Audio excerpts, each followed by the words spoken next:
Hello everyone, welcome to the golden age career point.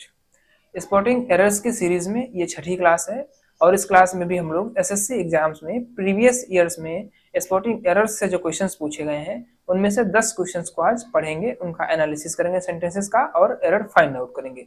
चलिए शुरू करते हैं क्लास को। पहला सेंटेंस देखते हैं इसमें क्या एरर है। पहला सेंटेंस आपके सामने देखते हैं। लिखा हुआ है I was born on 14th July 1990 in Allahabad. ठीक है, और नो एरर।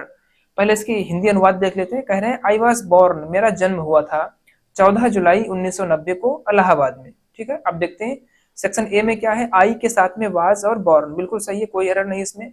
बी पार्ट में ऑन प्रीपोजिशन है और वो पर्टिकुलर डेट के पहले लिखा हुआ है, वो भी सही है।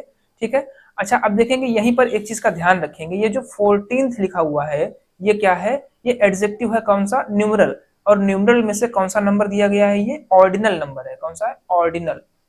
ठीक है, ये 14th जो है ये ऑर्डिनल नंबर है। ऑर्डिनल का मतलब होता है क्रम बताने वाले। ठीक है, क्रम बताने वाले। और कौन से होते हैं नंबर, कार्डिनल होते हैं। कार्डिनल ये किसके लिए होते हैं, ये गिनती करने के लिए होते हैं। जैसे 1 2 3 4 5 6 ये क्या है, कार्डिनल है। और first second third fourth fifth ऐसे यहाँ पर 14th लिखा हुआ, ये कौन से नंबर है, ये है ऑर्डिनल नंबर। अब ध्यान रखने वाली बात यह है कि ऑर्डिनल नंबर अगर आए हो तो उनके पहले आर्टिकल द का प्रयोग किया जाता है। तो पहली बात तो यहाँ पे द का यूज होगा। ठीक है, अब देखेंगे जब ये क्रम बता रहा है, मतलब जुलाई महीने में क्रम से 14वां दिन है, तो जुलाई का कौन सा दिन है, 14वां दिन है, तो प्रीपोजिशन ऑफ का भी यहाँ पे यूज होगा। ठीक है, अब ये सेंटेंस सही हो गया। I was born on the 14th of July 1990 in Allahabad, मेरा जन्म जुलाई की 14 तारीख को ठीक 1990 में इलाहाबाद में हुआ था। चलिए, तो एरर किस पार्ट में हो गई, बी पार्ट में। नेक्स्ट सेंटेंस नंबर 2 देखते हैं क्या बताया गया सेंटेंस नंबर 2 में। ये है not only we saw the president but also the chief minister of Delhi. कहने का मतलब क्या है, यहाँ पर अनुवाद क्या निकल रहा है, न केवल हमने देखा किसे, राष्ट्रपति को, बट ऑल्सो मीन्स बल्कि दिल्ली के मुख्यमंत्री को भी देखा। ठीक है, अब यहाँ पर देखेंगे एरर। पहले सेक्शन में नॉट ओनली वी सा, ठीक है भाई। बी पार्ट में क्या है, the president but also the chief minister. अब देखिए यहाँ पर हमको एरर मिल गई है, क्या है, ये जो नॉट ओनली बट ऑल्सो ये कंजक्शन है। कौन सा कंजक्शन है, कोरिलेटिव कंजक्शन है। और इनका रूल होता है कि देखिए पेयर में यूज करते हैं, तो जो पहला वाला हमारा कंजक्शन होगा नॉट ओनली, ये जिस पार्ट ऑफ स्पीच के साथ में आएगा, ठीक है, अगले वाले भाग में भी बचा हुआ जो पार्ट है उसका बट ऑल्सो वो भी सेम पार्ट ऑफ स्पीच के साथ में आना चाहिए। ठीक है, तो यहाँ पर हमने देखा नॉट ओनली वी सब्जेक्ट के साथ में है, लेकिन अब सब्जेक्ट तो एक ही बार आया है ना यहाँ पे। ठीक है, बार बार तो सब्जेक्ट आया नहीं सेंटेंस में। तो अब दूसरा वाला देखेंगे, ये जो बट ऑल्सो है ये किसके पहले लिखा हुआ है, ये देखिए चीफ मिनिस्टर के पहले। तो सीधी सी बात है, ये नॉट ओनली भी किसके पहले आना चाहिए था, यहाँ पे। ठीक है, प्रेसिडेंट के पहले। तो नॉट ओनली को यहाँ से हटा करके अगर हम लोग ये यहाँ पे लगा दें, पूरा क्या बन जाएगा, we saw not only the president but also the chief minister of Delhi. तब ये सेंटेंस बिल्कुल सही हो जाएगा। तब क्या हिंदी बनेगी इसकी, हमने न केवल राष्ट्रपति को बल्कि दिल्ली के मुख्यमंत्री को भी देखा। ठीक है, तो एरर किस पार्ट में है, पार्ट ए में है। इसका ऑर्डर नहीं सही था, ठीक है, प्लेस नहीं था सही था इसका। चलिए नेक्स्ट सेंटेंस देखते हैं, सेंटेंस नंबर 3। सेंटेंस नंबर 3 को पहले पढ़ेंगे। लिखा हुआ है on being called all of us entered into the room. ठीक है, अब देखेंगे इसमें पहले हिंदी समझ लेंगे इसकी। ऑन बीइंग कॉल्ड का मतलब क्या होता है, बुलाए जाने पर। ऑन बीइंग कॉल्ड का मतलब क्या है, बुलाए जाने पर। ऑल ऑफ अस माने हम में से हर कोई। ठीक है, हम में से हर कोई। एंटर्ड इनटू द रूम, कमरे में प्रवेश किया, हम में से हर किसी ने कमरे में प्रवेश किया। अब देखिए एरर फाइंड आउट करेंगे इसमें। पहले पार्ट में क्या है, ऑन बीइंग कॉल्ड, इसमें कोई गलती नहीं है। ठीक है, बीइंग के साथ में थर्ड फॉर्म में कोई गलती नहीं है। ऑल ऑफ अस इसमें भी कोई गलती नहीं है। सी पार्ट में एंटर्ड वर्ब आई हुई है। एंटर्ड क्या है, एक वर्ब है। ठीक है, और एक रूल होता है, जैसे कुछ वर्ब्स होती हैं उनमें से जैसे एंटर हो गई एक, ठीक है, एक तो एंटर हो गई, एंटर मीन्स प्रवेश करना। और रिजेंबल, ठीक, रिजेंबल हो गई। और कौन सी है, जैसे लैक, LACK, लैक हो गई। Discuss, DISCUSS, discuss. मैरी, ठीक, MARRY, मैरी। और रीच, ठीक है, रीच हो गई। और जैसे ऑर्डर एंड अप्रोच, ऑर्डर हो गई और अप्रोच, APROACH, ठीक है, अप्रोच। अब देखिए यहाँ पर डबल पी होगा, ये अप्रोच। ये जो वर्ब्स लिखी हुई हैं, ठीक है, सामान्यतः देखा जाता है कि इनके पश्चात प्रीपोजिशन नहीं यूज करते, डायरेक्ट ऑब्जेक्ट को ही लिख दिया जाता है।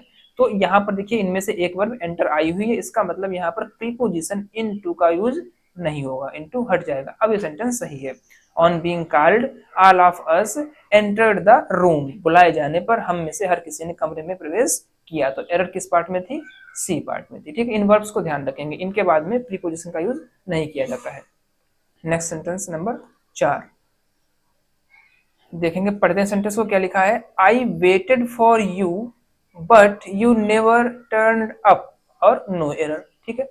पहले इसकी हिंदी को समझते हैं। आई वेटेड फॉर यू, मैंने इंतजार किया, ठीक है। फॉर माने के लिए, यू माने आप, मैंने आपके लिए इंतजार किया या फिर मैंने आपकी प्रतीक्षा की। बट लेकिन, यू नेवर, आप कभी नहीं, टर्न्ड अप, वापस लौटे, ठीक है। अब एक एक पार्ट को देखते हैं। आई के साथ में सेकेंड फॉर्म है, बिल्कुल सही है, कोई एरर नहीं है। बी पार्ट में बट, ठीक है, यू नेवर कंजक्शन हो गया, यू नेवर यहाँ पर तक सही है।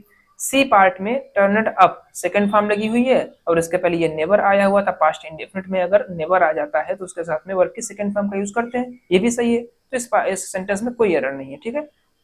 ऑप्शन नंबर डी सही जवाब हो जाएगा, नो एरर। चलिए नेक्स्ट सेंटेंस देखते हैं, नंबर 5। सेंटेंस नंबर 5, हाँ पढ़िए क्या लिखा हुआ है। He learned the alphabets at the age of 4, और नो एरर, ठीक है। समझते हैं, देखिए ही माने उसने, लर्न माने सीख लिया, ठीक है। सीख लिया क्या? अल्फाबेट्स। अगर हम अल्फाबेट्स का मीनिंग देखें तो इसके मीन्स होता है भाषाएं। क्या होता है? भाषाएं। अल्फाबेट मीन्स होता है वर्णमाला, ठीक है। अल्फाबेट मीन्स क्या होता है? ALPHABET, अल्फाबेट मीन्स होता है वर्णमाला। लेकिन अगर इसमें एस जोड़ देते हैं तो उसका मीनिंग हो जाता है भाषाएं, ठीक है। तो क्या कह रहा है? उसने सीख लिया द अल्फाबेट्स ने भाषाएं एट द एज ऑफ 4, 4 साल की उम्र में।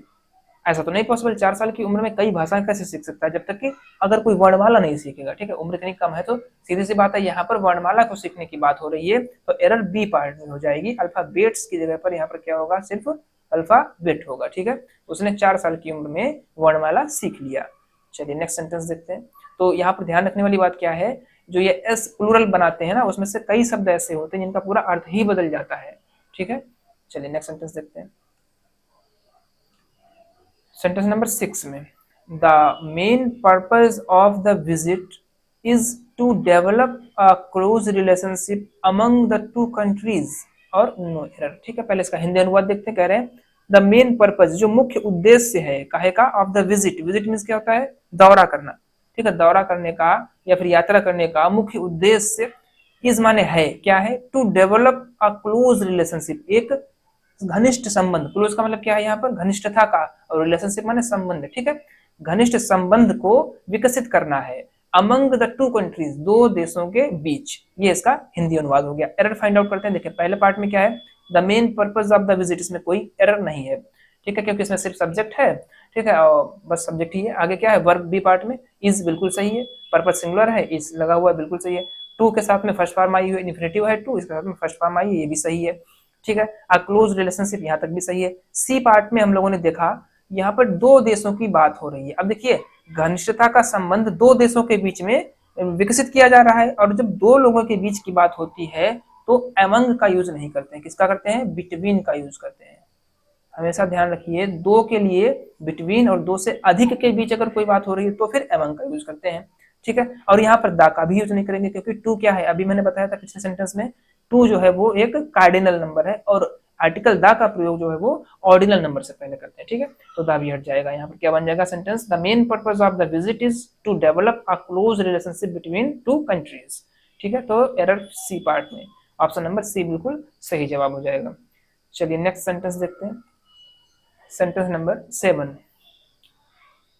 लिखा हुआ है, I left no stone unturned to achieve for my object, और नो एरर। अब देखिए यहाँ पर एक कॉमन सी बात लिखी हुई है, कह रहे हैं कि I left no stone unturned, इसका मतलब होता है कोई कसर ना छोड़ना। नो स्टोन अनटर्न्ड का मतलब क्या होता है? कोई कसर ना छोड़ना, ठीक है, कोई कसर ना छोड़ना, मतलब जितना कर सकते थे उतना किया काम उन्होंने। कह रहे कि मैंने कोई कसर नहीं छोड़ी।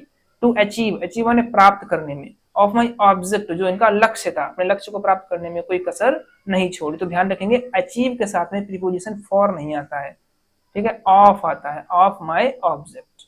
चलिए, तो एरर हो गई सी ऑप्शन में। नेक्स्ट सेंटेंस नंबर 8 पढ़ते हैं, देखिए क्या लिखा हुआ है। He is jealous for my success and wants to destroy me. ठीक है, अब देखेंगे हिंदी क्या है। ही इज जेलस, वह ईर्ष्या करता है, ऑफ माई सक्सेस, मेरी सफलता से, एंड वांट्स, और चाहता है, टू डिस्ट्रॉय मी, मुझे बर्बाद करना। अब देखिए यहाँ पर भी एरर जैसे पिछले सेंटेंस में थी, जेलस के साथ में भी फॉर नहीं, क्या होता है, ऑफ होता है। He is jealous of my success. ठीक है, तो एरर हो गई पार्ट ए में। ध्यान रखेंगे कुछ प्रीपोजिशंस फिक्स होते हैं, जेलस के साथ में ऑफ ही आता है। ठीक है, अगले देखें सेंटेंस नंबर 9 पढ़ेंगे। पहले सेंटेंस को क्या लिखा हुआ है। One should keep his word, no error. बहुत ही सिंपल से यहाँ पर मिस्टेक है, बहुत कॉमन मिस्टेक है। देखेंगे क्या है, वन यहाँ पर सब्जेक्ट हो गया, शुड हेल्पिंग वर्ब है, कीप हो गया। ठीक है, और देखिए शुड यहाँ पर मॉडल वर्ब है, आगे यहाँ पर हिज लिखा हुआ है, यहीं पर एरर है। ठीक है, ये पॉजेसिव केस का प्रोनाउन है, लेकिन एक चीज ध्यान रखेंगे, ये जो है इसके अकॉर्डिंग ना, सब्जेक्ट के अकॉर्डिंग होना चाहिए। सब्जेक्ट यहाँ पर वन है, अगर ही होता तो हिज सही था, लेकिन वन के साथ में क्या आता है, वंस आता है। ठीक है, one should keep once word, error हो गई पार्ट सी में। चलिए लास्ट सेंटेंस देखते हैं आज के सेशन का, सेंटेंस नंबर 10 पढ़ेंगे। लिखा हुआ है, if U turn the corner you will found a house built of stone और नो एरर। पहले इसकी हिंदी को देखते हैं। यदि आप कोने से मुड़ते हैं, ठीक है, you will found a house built of stone, तब आपको पत्थर से बना हुआ एक घर मिल जाएगा। ये कंडीशनल सेंटेंस है। ठीक है, कंडीशनल सेंटेंस में यहाँ पर देखिए जो इफ क्लॉज है, अगर ये प्रेजेंट इंडेफिनिट टेंस में है तो फिर जो मेन क्लॉज है वो भी फ्यूचर इंडेफिनिट में होनी चाहिए। ठीक है, कंडीशन होती है अगर इफ क्लॉज जो है हमारी, क्लॉज मीन्स क्या होता है, उपवाक्य। ठीक है, अगर इफ वाला शर्त वाला उपवाक्य हमारा किसमें है, प्रेजेंट इंडेफिनिट। ठीक है, प्रेजेंट इंडेफिनिट टेंस में है, तो जो हमारा मेन क्लॉज है, ठीक है, मुख्य उपवाक्य जो है मेन क्लॉज, वो किसमें होना चाहिए, फ्यूचर इंडेफिनिट में, फ्यूचर इंडेफिनिट में। और यहीं पर ये मिस्टेक हो गई। देखिए सहायक क्रिया तो उन्होंने सही लगाई, लेकिन ये वर्ब की फॉर्म यहाँ पर उन्होंने सेकंड या फिर थर्ड लगा दी, जबकि होनी चाहिए थी फर्स्ट फॉर्म, क्योंकि फ्यूचर इंडेफिनिट में या फिर सिंपल फ्यूचर में क्या होता है, वर्ब की फर्स्ट फॉर्म लगती है। ठीक है, अब सही हो जाएगा। क्या बन गया, if U turn the corner you will find a house built of stone, error हो गई पार्ट बी में। ठीक है, तो इस तरीके से हम लोगों ने 10 सेंटेंसेस को यहाँ पे पढ़ा, एनालिसिस किया। ठीक है, और उनमें एरर फाइंड आउट की। तो इस तरीके से हम लोग आने वाली क्लासेस में भी सीखते रहेंगे, और बहुत जल्द मैं आपके लिए फिल इन द ब्लैंक्स वाली क्लास भी लेकर आऊंगा। बने रहिए गोल्डन डेज करियर पॉइंट के साथ में। Thank you very much.